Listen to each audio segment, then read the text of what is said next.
dan top sendiri artinya adalah atas. Jadi secara sederhana pengertian laptop adalah komputer kecil yang digunakan untuk perempuan. Laptop sendiri memiliki fungsi yang berarti media yang sangat membantu rutinitas pekerjaan seseorang, terutama bagi mereka yang mobilitasnya tinggi dan mempermudah dalam sharing file atau berbagi file. Cara mengoperasikan laptop itu sendiri, yang pertama, taruh laptop dengan benar. Yang kedua, buka layar laptop. Selanjutnya buka layar laptopnya. Yang ketiga, nyalakan laptop. Yang keempat, tunggu proses bootnya. Yang kelima, memakai touchpad dan keyboard. Yang keenam, gunakan pointing device pada laptop. Yang ketujuh, pilih Microsoft Office yang ingin digunakan. Yang kedelapan, jika ingin menggunakan Word, double klik pada icon Word. Yang kesembilan, tunggu hingga muncul tampilan awal aplikasi Microsoft Word. Dan yang terakhir, lalu mulailah mengetik. Yang kedua adalah printer. Printer adalah sebuah alat untuk mencetak. Dalam dunia komputer, printer termasuk perangkat peripheral output yang menyajikan representasi tulisan atau grafis pada sebuah kertas atau media semacamnya. Nah, fungsi printer adalah untuk mencetak dokumen yang dibutuhkan. Cara mengoperasikan printer. Yang pertama, pastikan steker listrik tersambung dengan baik. Yang kedua, letakkan kertas pada posisi yang tepat. Yang ketiga, jika menggunakan tinta infus, pastikan jika letak tinta sejajar dengan cartridge. Yang keempat, buka file yang akan di-print, lalu klik print. Yang kelima, selalu mematikan printer setelah selesai digunakan. 3. Scanner. Scanner adalah sebuah alat pemindai salah satu perangkat input pada komputer. Merupakan suatu alat yang berfungsi untuk menduplikat objek layaknya mesin fotokopi. Cara pengoperasiannya, yang pertama, klik Start, lalu ke Control Panel, lalu klik icon Care Scan Manager. Yang kedua, muncul halaman Care Scan Manager, akan berisi icon Add Scanner, kemudian klik. Yang ketiga, setelah itu akan muncul halaman pilihan jenis-jenis tipe scanner. Yang keempat, kemudian klik tombol scan dan biarkan selama proses scan. Keempat, ada mesin fotokopi yang memiliki pengertian metode membuat tiruan atau salinan dokumen pada kertas memakai proses penyinaran.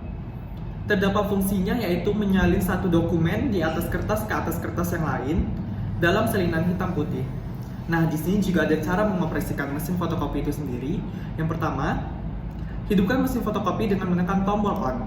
Yang kedua, letakkan lembar asli kertas yang akan difotokopi pada kaca tempat asli dengan bagian tepi atas, menempel pada garis skala dengan posisi tepat di tengah. Yang ketiga, tekan tombol pengatur hasil kopi. Yang keempat, tekan tombol jumlah hasil penggadaan yang dikehendaki. Yang kelima, tekan tombol cetak atau start. Dan yang terakhir, yang keenam, jika sudah selesai, tekan tombol off. Yang kelima, mesin penghancur kertas. Mesin penghancur kertas merupakan sebuah mesin yang memang wajib ada dalam sebuah kantor pada umumnya. Karena dengan adanya mesin tersebut, kita bisa mengurangi tumpukan berkas yang sudah tidak terpakai lagi pada lemari penyimpanan kantor. Selain itu, kita bisa mengurangi resiko penggunaan berkas penting untuk hal jahat. Dengan begitu, pencurian data maupun pembajakan informasi dapat diminimalisir. Cara mengoperasikan mesin penghancur kertas. Yang pertama, siapkan mesin dan kertas yang akan dihancurkan terlebih dahulu. Yang kedua, masukkan kertas ke dalam mesin dan tekan tombol on agar mesin menyala dan siap memotong. Yang ketiga, setelah selesai digunakan, tekan tombol off. Ambil potongan kertas yang ada dalam kotak mesin untuk dibuang. Mesin absensi. Mesin absensi adalah mesin yang digunakan untuk pencatatan kehadiran karyawan dan mengkalkulasikannya secara otomatis. Fungsinya adalah untuk mendata kehadiran karyawan oleh perusahaan, khususnya perusahaan besar yang sudah memiliki ratusan bahkan ribuan karyawan. Cara penggunaannya ialah kita hanya perlu menempelkan jari kita pada mesin absensi. Jari yang digunakan ialah jari telunjuk, jari tengah, dan jari manis. Jari jempol dan kelingking tidak disarankan karena akan susah terdeteksi. Ketujuh, ada telepon. Pengertiannya yaitu melakukan atau menerima panggilan dari klien atau orang-orang yang berkepentingan dengan perusahaan. Nah, di sini pun terdapat fungsinya, yaitu sebagai telepon bagi perusahaan yang memiliki keutamaan di dalam memperlancar kegiatan bisnis, seperti untuk memperkenalkan perusahaan, memperkenalkan produk, memasarkan produk, serta memperluas relasi.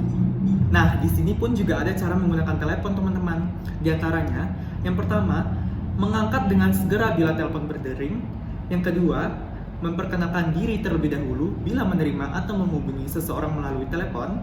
Yang ketiga, menggunakan bahasa yang formal, baik sopan dan tepat.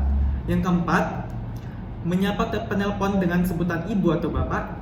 Yang kelima, berbicara dengan jelas, ramah, dan menyenangkan. Yang keenam, bertanya dengan bijaksana. Yang ketujuh, mencatat pesan atau pembicaraan yang sangat penting. Yang kedelapan, mengucapkan terima kasih dan salam pada bagian akhir pembicaraan. Yang kedelapan, mesin faksimile. Mesin faksimile yaitu alat untuk mengirim data dokumen yang sama dengan aslinya, baik berupa tulisan maupun gambar dalam waktu yang singkat. Fungsi mesin faksimile adalah untuk mengirim dan menerima pesan yang terbuat dari dokumen atau gambar yang di-scan. Lalu, alat ini dapat mencetak data yang diterima di gulungan kertas di dalamnya. Jadi, bisa disebut bahwa mesin faksimile merupakan gabungan dari telepon, mesin scan, dan printer. Cara mengoperasikan mesin faksimile. Yang pertama adalah untuk fotokopi. Masukkan data yang hendak dikopi dengan posisi terbalik. Pilih resolusi yang diinginkan, lalu tekan tombol start. Yang kedua, mengirim. Masukkan data yang hendak dikirim dengan posisi terbalik, lalu tekan tombol monitor dan tekan tombol nomor yang akan dituju. Setelah itu, mendengar sinyal lawan, tekan start. Yang ketiga, menerima. Secara manual, setelah mendengar sinyal fax, tekan start. Yang kedua, automatic. Posisi receiving, mode ketat, fax atau fax. 9. Mesin penomoran adalah alat yang dapat membantu untuk menambahkan nomor atau angka berurutan pada lembaran dokumen tanpa harus menuliskannya secara manual. Fungsinya untuk menambahkan nomor pada dokumen agar berurutan. Cara penggunaannya, yang pertama pemberian tinta. Tangkai ditekan ke bawah, lalu bantalan tinta dilepaskan dengan cara memakai fixing lever. Bantalan tinta diberi tinta khusus, yakni memberi mesin ink atau duplikator ink. Yang kedua, pengatur nomor pertama. Tangkai mesin ditekan ke arah bawah dan geser kunci penyangganya agar tangkai tertekan pada posisi di bawah. Yang ketiga, pembuatan nomor. Menyiapkan kertas yang akan diberikan nomor.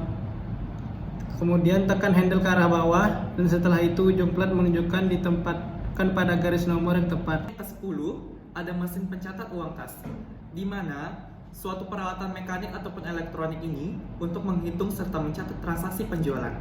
Memiliki fungsi menghitung transaksi dan jumlah saldo kas perusahaan. Cara mengoperasikannya adalah dengan cara meletakkan mesin kasir dan sambungkan ke daya listrik. Selanjutnya, pasanglah baterai mesin, pasanglah kertas tanda terima pembayaran. Selanjutnya, buka kunci laci uang pembayaran. Dan yang terakhir adalah klik on untuk menyalakan mesin kasir. 11. Proyektor LCD merupakan salah satu jenis proyektor yang digunakan untuk menampilkan video, gambar, atau data dari komputer pada sebuah layar atau sesuatu dengan permukaan datar seperti tembok dan lain sebagainya. Fungsi LCD proyektor yaitu digunakan untuk menampilkan resolusi layar lebih besar dari ukuran layar komputer normal. Alat ini digunakan ketika kita melakukan presentasi dalam rapat perusahaan, baik itu dengan petinggi perusahaan maupun dengan klien-klien perusahaan. Cara mengoperasikan LCD proyektor. Yang pertama, hubungkan proyektor dengan listrik. Yang kedua, tekan tombol power sekitar 2 detik, tunggu sampai indikator berwarna hijau. Yang ketiga, sambungkan kabel VGA proyektor ke komputer atau laptop yang akan dipakai. Yang terakhir, tampilan komputer atau laptop akan dipancarkan lewat proyektor. Yang ke-12, perforator. Perforator adalah alat yang digunakan untuk melubangi kertas atau kartu. Fungsinya untuk melubangi kertas. Cara penggunaan perforator, yang pertama siapkan kertas yang akan diberi lubang. Kedua, kertas diletakkan di papan kertas pada posisi tengah sampai tepi kertas menyentuh pada batas.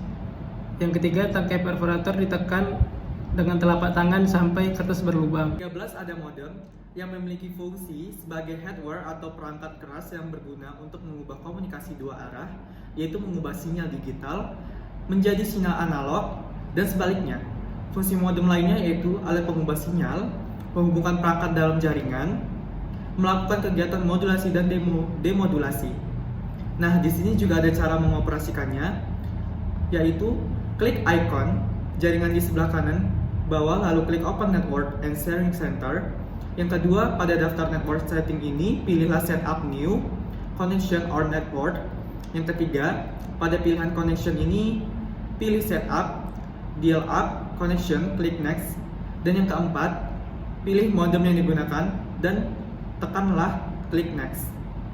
Dan yang terakhir adalah isi nomor Dial Up, username, password sesuai dengan operator yang digunakan. Mesin penjilid. Mesin penjilid adalah mesin kantor yang digunakan untuk menjilid berbagai warkat-warkat, buku-buku, dan sebagainya. Fungsi mesin penjilid adalah untuk membantu proses pembuatan buku dengan standar penerbit. Mesin ini sangat praktis digunakan dengan jangka waktu yang singkat, dapat memperoleh hasil penjilidan 300 lembar ketebalan buku hanya dengan waktu kurang dari 5 menit. Mesin jilid bisa digunakan untuk berbagai macam kebutuhan mulai dari skripsi, buku serial, komik, dan lain-lain dengan lebih efektif dan efisien. Cara mengoperasikan mesin penjilid. Yang pertama, posisi gagang tegak lurus. Kertas yang akan dijilid dimasukkan dan diratakan sampai ujung kertas menyentuh bagian belakang mesin. Yang kedua, atur lubang kertas jari-jari sesuai ukuran yang kita hendaki. Tangan kiri memegang kertas dan tangan kanan menarik serta menekan engkol ke bawah sampai kertas itu berlubang. Yang ketiga, apabila ingin mengambil kertas, kembalikan posisi engkol ke tegak lurus. Yang keempat, pasang binder yang akan digunakan pada jari-jari mesin. Yang kelima, buka engkol untuk membuka binder tadi. Yang keenam, masukkan lubang kertas tadi ke dalam binder. Setelah itu, kembalikan engkol seperti semula. Kemudian angkat kertas. Yang ketujuh, tutup dan kembalikan mesin ke tempat semula. 15. Mesin pembuka surat adalah suatu alat kantor yang digunakan untuk membuka surat dengan cepat dan menjaga agar surat yang dibuka dalam keadaan baik dan tidak sobek. Fungsinya untuk membuka segel pada surat. 16 adalah mesin pemotong kertas atau paper cutter. Memiliki pengertian, alat ini digunakan untuk memotong kertas yang dapat mempermudah dalam memotong serta merapikan berkas dalam dokumen. Nah, fungsinya untuk meratakan bagian pinggir kertas agar bentuknya rapi, memotong kertas menjadi berbagai macam ukuran sesuai dengan kebutuhan, untuk memadatkan kertas yang akan dijilid sehingga hasil penjilitannya kuat dan bagus. Di sini juga ada cara pengoperasiannya, yaitu susunlah kertas yang akan dipotong dengan rapi, buka mulut mesin dengan cara memutar alat pemutar press ke kanan, masukkan kertas ke mulut mesin, lalu tekan kertas dengan besi penekan dengan cara memutar besi penekan kiri, pasang besi penyiku sesuai dengan ukuran kertas yang diinginkan, dorong lengan mesin ke depan sampai kertas yang ada di mulut mesin terpotong semua. Mesin laminating. Dokumen-dokumen berharga seringkali dilindungi agar tidak rusak atau berdebu. Salah satu caranya adalah dengan melaminating, yakni melapisi dokumen dengan plastik menggunakan alat khusus. Fungsi mesin laminating yaitu untuk membantu melindungi dokumen-dokumen tersebut dari kerusakan akibat terkena air, debu, kotoran, bahkan menghindari dokumen tersebut terlipat atau mungkin sobek. Cara menggunakan mesin laminating. Tekan tombol on untuk menghidupkan mesin, lalu tunggu sekitar 10 menit sampai mesin panas, dan pilih kecepatan mesin laminating dengan menyesuaikan kertas yang dipakai. Lalu lapisi kertas atau dokumen dengan plastik pelapis khusus untuk laminasi. Yang keempat, tempatkan kertas atau dokumen yang ingin dilaminasi di mesin, kemudian tekan tombol run. Yang 18, handy talkie atau HT adalah sebuah alat komunikasi yang bentuknya mirip dengan telepon genggam yang dapat mengomunikasikan dua orang atau lebih dengan menggunakan gelombang radio dan sering dipakai untuk komunikasi yang sifatnya sementara karena salurannya dapat diganti-ganti setiap saat. Fungsinya untuk memudahkan komunikasi secara efektif, cepat, dan efisien. Cara penggunaannya, yang pertama, atur jarak radio HT dan mulut kurang lebih 2,5 cm. Yang kedua, radio HT harus dalam posisi tegak. Yang ketiga, tombol PTT terlebih dahulu kurang lebih 2 detik, kemudian baru berbicara. Yang keempat, setelah selesai berbicara, segera lepaskan tombol PTT tersebut. 5. Berkomunikasikan secara bergantian dan tertib. Yang keenam, hindari menyebutkan nama, senioritas, atau jabatan saat menggunakan HT. Yang ketujuh, gunakan calling yang sudah disepakati untuk menjaga kerahasiaan identitas. Nah, yang ke-19 ada label maker yang memiliki pengertian sebuah alat yang digunakan untuk membuat label yang berisi keterangan pada suatu barang. Fungsinya untuk membuat label yang berisi keterangan pada suatu barang atau dokumen. Cara penggunaannya sendiri itu siapkan alat dan masukkan kertas perekat yang diinginkan di tempat yang telah disediakan. Yang kedua, siapkan kata atau kalimat yang dikehendaki. Yang ketiga, siapkan bundaran. Yang keempat, tekan kata per huruf melalui tuts. Yang kelima, kertas perekat akan keluar memanjang sesuai dengan panjangnya kata. Yang keenam, sobek kertas perekat sesuai dengan berakhirnya ujung kata. Dan yang terakhir, rekatkan kertas di objek yang diinginkan. Hard disk eksternal. Hard disk eksternal adalah sebuah media penyimpanan portable yang berkapasitas besar, sehingga bisa digunakan kapan saja dengan menghubungkan kabel USB ke laptop atau PC. Fungsinya adalah untuk menyediakan ruang penyimpanan ekstra yang dibutuhkan jika ruang hard disk pada komputer sudah tidak memungkinkan lagi untuk menyimpan tambahan data yang lebih banyak. Cara menggunakan hard disk eksternal. Hubungkan hard disk ke komputer menggunakan USB. USB adalah jenis sambungan yang paling umum. Kita tidak perlu mempersiapkan apapun. Cukup tancapkan ke komputer akan langsung mengenali hard disk, kemudian kita dapat membaca serta menyimpan file dalam seketika.